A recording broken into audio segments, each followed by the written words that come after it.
Qatar sustainability വീക്കിന്റെ ഭാഗമായി ബോധവൽക്കരണ പരിപാടികൾ പ്രഖ്യാപിച്ച് ഖത്തറിലെ Indian business and professional council.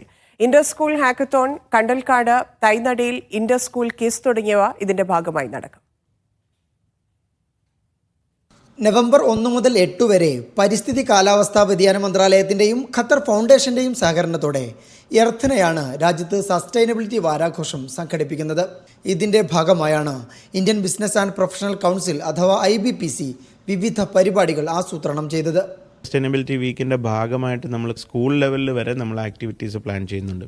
5ാം class മുതൽ 7ാം ക്ലാസ് വരെയുള്ള വിദ്യാർത്ഥികൾക്കായിട്ട് നമ്മളൊരു ഹാക്കത്തോൺ പ്ലാൻ ചെയ്യുന്നുണ്ട്. അതുകൂടാണ്ട് ഇന്റർ സ്കൂൾ ക്വിസ് കോമ്പറ്റീഷൻ എർത്തിനയുമായിട്ട് ചേർന്നിട്ട് തന്നെ ഈ കണ്ടൽക്കാടുകളും എൻവയോൺമെൻറ്റിൻ്റെ ഒരു വളരെ ഇമ്പോർട്ടൻ്റ്, അപ്പം മാൻഗ്രോവ് സാപ്ലിംഗ് പ്ലാന്റേഷൻ ഒരു ആക്ടിവിറ്റി പ്ലാൻ ചെയ്യുന്നുണ്ട്.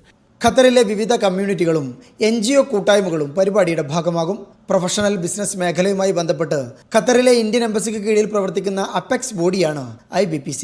വാർത്താ സമ്മേളനത്തിൽ തഹ മുഹമ്മദ് അബ്ദുൽ കരീം, അബ്ദുൽ സത്താർ, ഹിഷാം അബ്ദുൽ റഹീം, ഡോക്ടർ മുഹമ്മദ് വാഷിദ്, ദിൽറാസ് കുന്നുമൽ എന്നിവർ പങ്കെടുത്തു. Media 1 Doha.